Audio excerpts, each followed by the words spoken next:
Samahan nyo nga kami ngayong linggo mga kananays na pumunta para magsimba. Hindi man kami weekly nagsisimba mga kananays, ay talagang napaka-bless pa rin po Bali, namin. kasama ko nga po pala yung dalawang anak ko mga kananays. Sa tuwing magsisimba nga ako mga kananays, aba syempre hindi naman po pwedeng hindi ko kasama ang mga anak Alam ko. nyo Mga kananays, sa tuwing nagsisimba ako dito sa bayan ay napakagaan ng sobra ng aking loob. At nandito na nga kami sa mismong simbahan ng bayan dito sa amin mga kananay. Dito lang naman sa Science City of Muñoz, Nueva Ecija. Nakababa na nga kami dito sa tricycle mga kananays at ito naman po yung simbahan nila dito. Saktong-sakto nga mga kananays, pagkadating namin dito sa simbahan ay magsisimula na ang misa. Hindi man ako pala simba mga kananays sa tuwing Hindi linggo. Mawawala sa akin yung aking pagdarasal. Dahil alam ko at ramdam ko mga kananays na ginagabayan ako ng Panginoon. At syempre hindi lang naman ako ang kanyang ginagabayan kundi ang aking buong pamilya. Walang imposible mga kananays kung may paniniwala at pananalig ka sa Diyos. Kung inuulan ka ng mga pagsubok ngayon mga kananays, gawin mong payong ang paniniwala mo sa Diyos. Manalig ka lang at huwag kang mawalan ng pag-asa mga kananays. Kung sabi nga ng iba wala kang kwenta, sa paningin ng Diyos ay special ka. Kung sa tingin ng ibang tao ay patapon na ang buhay mo mga kananays, ibahin mo ang Panginoon sapagkat may maganda siyang plano para sa iyo. Napakagaan ng loob mga kananays sa tuwing sinasabi mo sa Diyos ang iyong problema. Natapos na nga ang mesa mga kananays, kaya ito palakad-lakad na nga muna kami dito sa labas. Ayan, sa mga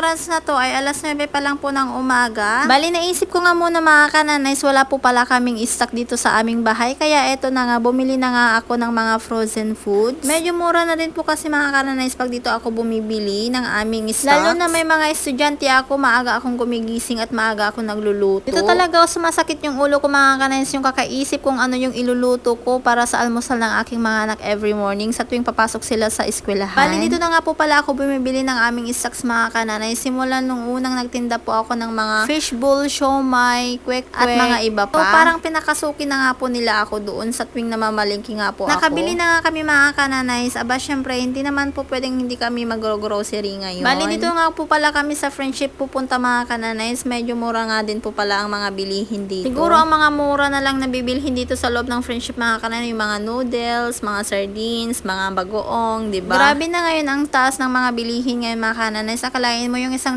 mo, parang 100 na lang na ginastos mo. Baka nga sa susunod yung 1,000 mo, parang 50 pesos na lang.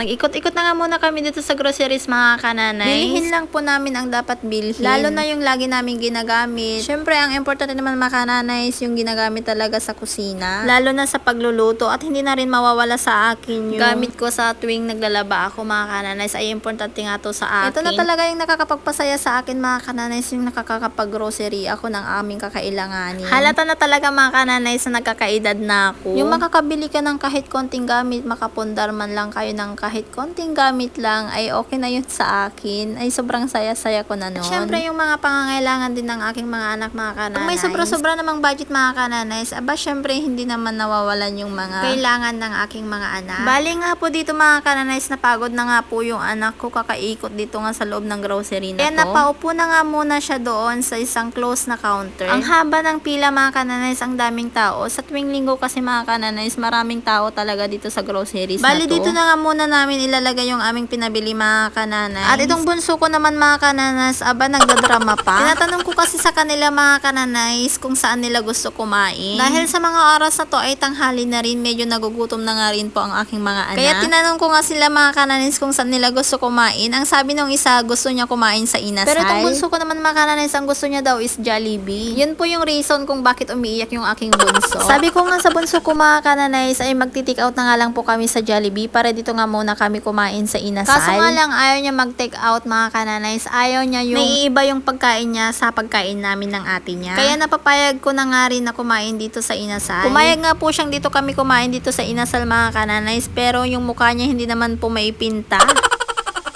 Sabi nga ng panganay ko, next time daw nalalabas kami ay wala nang mamimili kung saan daw kami kakain, kundi ako na lang daw yung masusunod kung saan kami kakain. Habang nga inaantay po namin yung aming order mga kananays, ay eto tamang dot-dot na nga lang po ako dito sa cellphone. Pero hindi rin nagtagal ng 2 minutes mga kananays at ito na nga sinerve na nga ang aming pagkain. Kaya kumain na nga muna kami. Kaya pala gusto kumain yung bunso ko mga kananays sa Jollibee dahil ang sabi niya, pag sa Jollibee hindi raw siya gaanong mabubusog doon.